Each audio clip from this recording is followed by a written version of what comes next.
পাতালেতে করিলেন প্রবেশ। আর কীর্তিবাস বিরচিত এক অমৃতের ভাণ্ড, মনে দিয়ে শ্রবণ করবেন কীর্তি গাইব উত্তরাখণ্ড।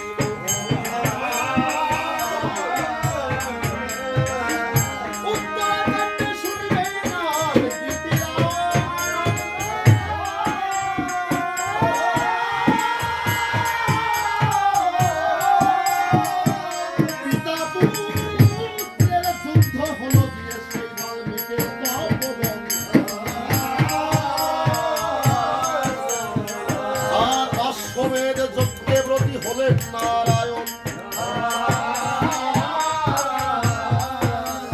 জয় পঞ্চে ভালে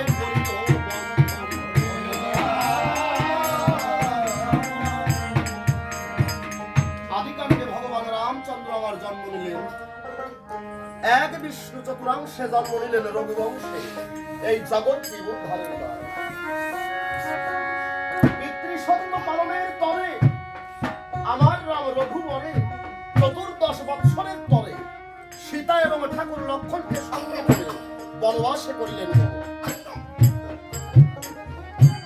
বনে যাওয়ার পরে বলি আপনাদের লোকের ধারে সূর্পনখার অপমান সহ্য করতে না পেরে রাবণ রাজা নেয় সীতা চুরি করে, সীতা নিয়ে একেবারে লঙ্কা ভবনে গিয়ে দিয়েছে দর্শন।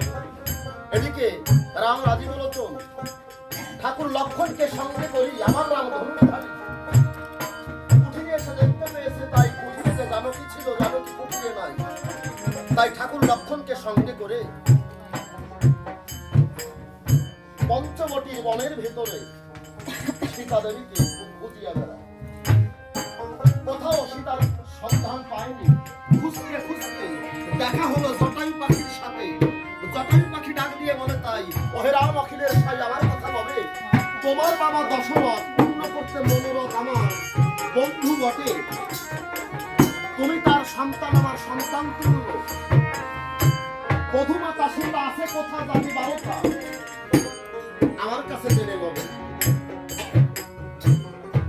সীতা দেবীকে লঙ্কার রাবণ হরণ করে নিয়ে গেছে, তুমি আমার কথা বল, যদি সীতা উদ্ধার করতে চাও তবে লঙ্কায় পদ্মবধূ চলে যাও। রামচন্দ্র করে মানা, তার স্ত্রী যেখানের কথা দিলেন বর্ণনা,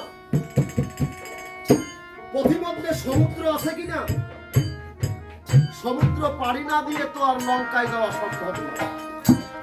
জটায়ু পাখির পরামর্শ মতো আমার রাম অভিমত কিষ্কিন্ধা কাণ্ডে চোরাবাদে বালিকে নিধন করে সুগ্রীবের সঙ্গে মিত্রতা করে সুন্দর কাণ্ডে সেতু বন্ধন করে রামচন্দ্র আমার লঙ্কা ভবনে গিয়ে দিয়েছিল। রাবণ বংশ ধ্বংস করে রামচন্দ্র সীতা নিয়ে ফিরে এলেন অযোধ্যাপুরে। অযোধ্যায় এসে একেবারে রাজকার্য করেছে পরিচালক। রাজ দরবারে যখন রাজকার্য পরিচালনা করছে প্রজানুরঞ্জন ভগবান রামচন্দ্র আমার মর্যাদা পুরুষোত্তম রাম, প্রজার কথা শুনতে পেরে আমার রাম একেবারে সীতা দেবীকে পুনর্বার বনবাসে পাঠান। পুনর্বার যখন সীতা দেবীকে বনবাসে পাঠানো হয়, খুলে বলি সভা কায়, সেই সময় মায়ের গর্ভকাল 5 মাস হয়। এই 5ম মাস গর্ভকালে সীতা দেবীকে অবহেলে যখন বনবাসে পাঠায়, ওমা সীতা দেবী আশ্রয় পেয়েছে কোথায়? মহামুনি বাল্মীকির তপবনে। এদিকে রামচন্দ্র রাজকার্য পরিচালনা করছে, মহামুনি অবস্থ হয়ে শোষণগ্রস্ত। রামচন্দ্রের রাজদরবারে গিয়ে যখন উপনীত হয়, রামচন্দ্র মুনিকে দেখে পড়ে সিংহাসন পরিত্যাগ করে প্রণাম জানাতে যায় মহামুনির পায়ে।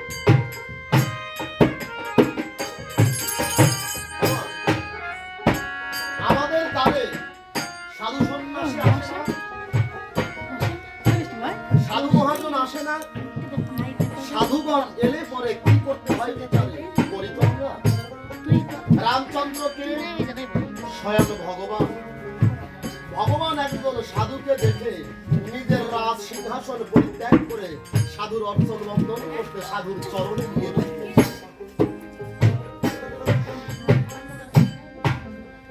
হয়তো আমার মতো মানুষ যারা মাথা নোয়াতে কুণ্ঠাবোধ করে তারা পরিবর্তন সাধুর বাজারে গেলে বলে ভক্তির বাজারে গেলে বলে শাস্ত্র বলছে সাধুর দর্শনে যায় মনের ময়লা, স্পর্শনে হয় প্রেম ময়লা। সাধু দেখলে পরে মনের ময়লা দূরীভূত হয়ে যায়। তাই রামচন্দ্র যখন মহামুনি অবস্থায় পায় প্রণাম জানাতে যায়, মহামুনি অবস্থ করে মানা হে রাম কেলে শোনা তুমি আমায় প্রণাম দিও না, কেননা তোমার নাই জানা যার অঙ্গে কোনো পাপ আছে আমি তার প্রণাম গ্রহণ করি না। কাকে বলছে? স্বয়ং রামচন্দ্রকে একজন মুনি বলতেছে তুমি আমাকে প্রণাম দিও না, যার গায়ে পাপ আছে আমি তার প্রণাম গ্রহণ করি না। তুমি আমার কথা নাও, তোমার অঙ্গে কোনো পাপ আছে তুমি আগে আমার কাছে করো। আচ্ছা বাবু, আমি ভালো গাই মন্দ যাই সেটা হচ্ছে পরের কথা। এইখানে যদি কেউ বলিয়ে বসে বাবু আপনার গান গাওয়া হয় না, তখন আমার ভিতরে একটা ক্রোধের জাগরণ ঘটবে না। আমি হয়তো বলেই বসলাম কেমন হবে আপনি গাইয়ে দেখবেন নাকি, এটা ক্রোধের বশবর্তী। কিন্তু ভগবান পান করলেন না, কি করলেন? ভগবান জোর করে মহামুনি আমার কথা নবেন, আমার অঙ্গে পাপ আছে কিনা আমার তো নাই জানা, কৃপা করে বলেন।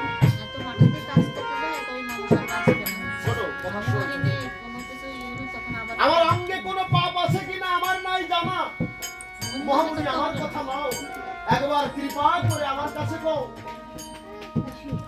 মহামুনি অবস্থ হয়ে শশব্যস্ত রামচন্দ্রকে ডাক দিয়ে কয় হে রাম, বনবাসে যাওয়ার আগে বলি তোমার পুরো ভাগে কি কি কর্ম করেছিলে আমার জানা আছে, কিন্তু করি মানা বনবাসে যাওয়ার পরে কি কি কার্য করেছো তা তো নাই জানা। একবার কৃপা করে করো বর্ণনা, বনবাসে যাওয়ার পরে কি কি কার্য করেছো? রামচন্দ্র বলছে বনবাসে যাওয়ার পরে সর্বোত্তম যে কর্ম করেছি আমি রাবণ বংশ ধ্বংস করেছি।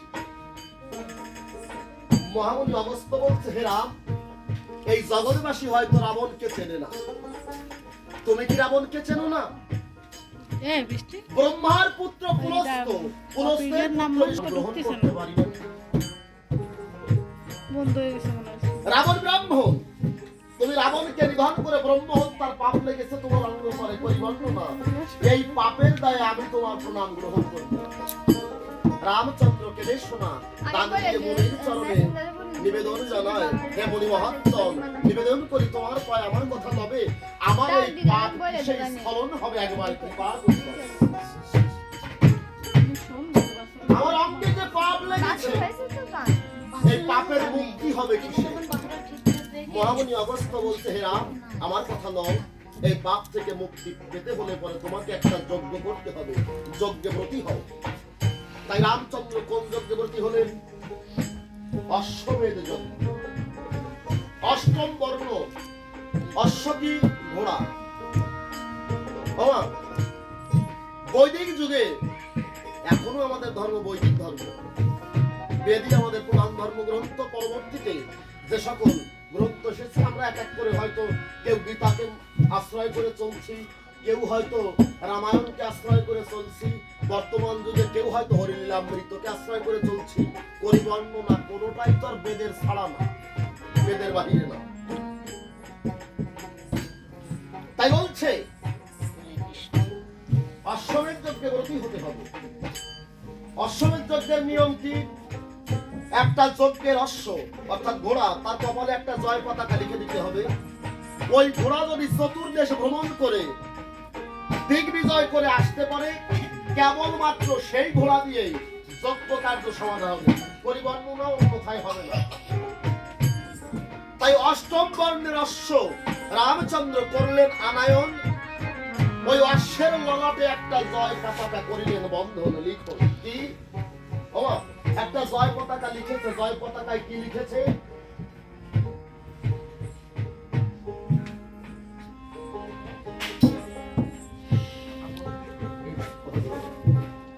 একটা জয় পতাকা অর্থাৎ যে একটা একটা চিঠি, আমরা বর্তমান যুগে যেমন চিঠি বা এই ধরনের বা লিফলেট এরকম দেখি না, ওই যজ্ঞের অশ্বের ললাটেও একটা জয় পতাকা লিখে দেওয়া হয়েছে। যে জয় পতাকার অর্থ এমন দাঁড়াচ্ছে, রামচন্দ্র লিখেছে আগে মুনি ঋষিগণ একত্রে যার যার ইচ্ছা অনুসারে জয় পতাকা লিখেছে, পরিশেষে জয় পতাকা আমার রামচন্দ্র করেছেন বন্ধন। উনি জয় পতাকায় লিখে দিয়েছেন এই অশ্ব কে বাঁধতে পারবে, এই যজ্ঞের অশ্ব সেই বাঁধতে পারবে যদি কেউ সতী মায়ের পুত্র হয়। সতী মায়ের পুত্র হলে এই অশ্ব বাঁধিবে, আর অসতী মায়ের পুত্র হলে পরে অশ্ব ছাড়িবে।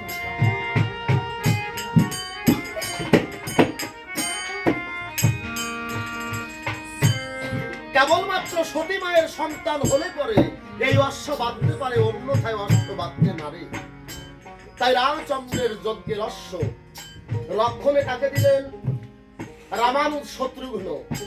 শত্রুঘ্ন তার আপন সেনা নিয়ে ওই যজ্ঞের অশ্ব চতুর্দেশ বিজয়ের জন্য বেরিয়ে পড়েছে।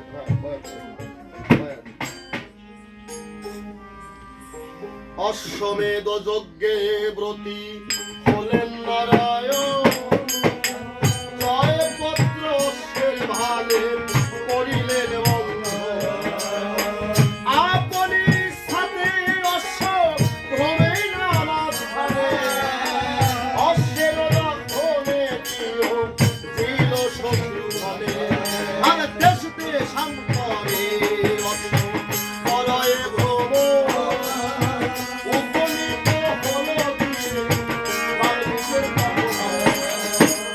সেই তপবন রক্ষা করে ভাই তুই দেখিয়া যজ্ঞের অশ্ব দ্বারা বাঁধিল যত। রামচন্দ্রের যজ্ঞের অশ্ব চতুর্দেশ ভ্রমণ করতে করতে যখন বাল্মীকি মুনির তপবনে এসে উপনীত হয়েছে,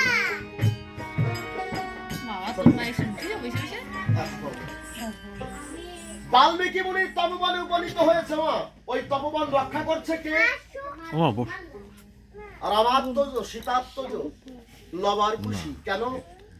মহামুনি বাল্মীকি গেছে চিত্রকূট পর্বতে সাধনে। মহামুনি বাল্মীকি চিত্রকূট পর্বতে ঈশ্বর সাধনার পূর্বে লব কুশিকে ডাক দিয়ে কয়, লব কুশি আমার কথা লবি, আমি যাচ্ছি চিত্রকূট পর্বতে ভগবত সাধনে, তোরা দুভাই আমার বন রক্ষা করবি। লব কুশি করে বর্ণনা, দাদু বন রক্ষা করতে হলে যুদ্ধ কৌশল জানার প্রয়োজন, আমরা তো আর যুদ্ধবিদ্যা জানি না। আর ওই চিত্রকূট পর্বতে কিসের দায় যাবে? মহামুনি বাল্মীকি বলছে আমি যাচ্ছি ঈশ্বর দর্শনের লাগি, ঈশ্বর প্রাপ্তির আশায়। আচ্ছা মা, লব কুশি ছোট্ট বালক, ফোটেনি জ্ঞানের আলোক, ভগবান কি ওরা কি চেনে? ঈশ্বর কি চেনে? লব কুশি বলতেছে ও দাদু, যে ভগবান পাওয়ার জন্য যাচ্ছ, যে ভগবান আনতে যাচ্ছ, ওই ভগবান খাওয়ার বস্তু না পড়ার বস্তু? ভগবান খায় নাকি পড়ে? ভগবান খাওয়ার বস্তু হোক আর পড়ার বস্তু হোক, আমার কথা নিও, আমাদের দুই ভাইয়ের জন্য বেশি লাগবে না, মোটে দুটিয়ে ভগবান পাঠাই দিব। ও বেশি লাগবে না, ভগবান মোটে দুটো হোক।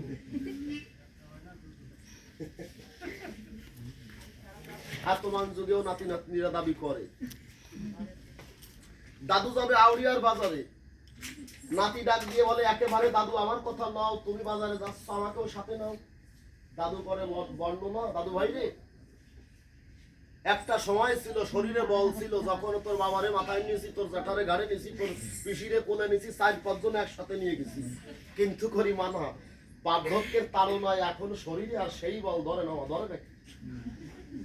এখন তো আর সেই বল ধরে না। তা তোকে নিয়ে যাব দাদু, কষ্ট হয়ে যাবে, কথা মিথ্যা না। তাছাড়া তুই ছোট মানুষ, এখনো তোর বাজারে যাওয়ার সময় হয় না, তুই বাড়ি থাক। ছোট্ট নাতি ডাক দিয়ে বলে তখনই দাদু তোমাকে জানাই শুনানি, আমার কথা লবে, যদি বাজারে নাহি নেবে, আসার সময় আমাদের জন্য খাবার আনতে হবে। কি বলে না, বাজারে তোমাকে যেতে দিতে পারি, আমাদের নেওয়া লাগবে না, কিন্তু আসার সময় আমাদের জন্য কিন্তু খাবার আনতে হবে। এখন লব কুশো তদ্রুপ ছোট্ট বালক ডাক দিয়ে বলতেছে দাদু তুমি কোন ভগবান পাওয়ার জন্য যাচ্ছ, কোন ঈশ্বর দেখতে যাচ্ছ? ভগবান খাওয়ার বস্তু হোক আর পড়ার বস্তু হোক, তোমার বন রক্ষা করতে পারি। আমাদের দুই ভাইয়ের জন্য বেশি লাগবে না, মোটে দুটো হলেই হবে। মহামণি বাল্মীকি ডাক দিয়ে বলছে, লবকুশি আমার কথা লবি, তোদের জন্য দুটো ভগবান নয়, আমি চারজন ভগবান পাঠাইয়ে দেব, যদি পারিস ওই চারজন ভগবানের অর্চন বন্দন করিস। যদি পারিস দুজন নয় চারজন ভগবান পাঠিয়ে দেব, ওই চারজন ভগবানের চরণ বন্দন করিস। বাবু লবকুশি কি দাদুর কথা বুঝেছে? লবকুশি কি আমরা কি বুঝতে পেরেছি? আমরা যদি বুঝতাম তাহলে তো আমাদেরকে গুরু কর্ণ বলে মন্ত্র দান করে বলেছিল, শিষ্যরে আমার কথা লবি, এই মন্ত্র যদি জপ না করতে পারিস তাহলে পরে অবশ্যম্ভাব ঈশ্বরের কৃপা পাবি। পেয়েছি কি? শুধু লবকুশ নয়, আমরাও বেহুশ। শুধু নয় লবকুশ, আমরাও মস্ত বড় বেহুশ, যার জন্য পরে দাদুর কথা আমরাও বুঝতে পারি। দাদুর কথা আমরাও বুঝতে পারি না একেবারে। যাই হোক, লবকুশি বলছে, দাদু ঠিক আছে চারজন ভগবান পাঠায় দেবে, কিন্তু বন রক্ষা করতে হলে পরে বনের মধ্যে কত হিংস্র জন্তু জানোয়ার ঘুরে ফিরে, ওরা যদি এসে একেবারে আমাদেরকে ঘাড় মটকাইয়ে ধরে, তুমি আমার কাছে বলো দেখি আমরা রক্ষা পাবো এমন কোন শক্তি আছে নাকি? কি বনের মধ্যে হিংস্র জন্তু জানোয়ার আসতে পারে না? দেখেন একটু সার ব্যবস্থা হয় কিনা, মানে ঠান্ডায় কেমন যেন ই হয়ে আসতেছে। তাহলে লবকুশি বলছে, দাদু এই বন রক্ষা করবো, হিংস্র জন্তু জানোয়ার আসতে পারে, আমার কাছে আমরা কেমন করে রক্ষা পাবো? দাদু বলছে, তোরা আমার কথা লবি, ওই নদী বক্ষ হতে স্নান করে একবার আমার সম্মুখ ভাগে উপবেশিত হবি, অন্তরে আছে ভাবো আমি তোদের কর্ণকুহরে মহামন্ত্র দান করব। তাই লবকুশি স্নান করে পরে যখন বসেছে দাদুর সম্মুখ, পরে দাদু এক এক করে জগতের যত মন্ত্রবিদ্যা অস্ত্রবিদ্যা করলেন দান।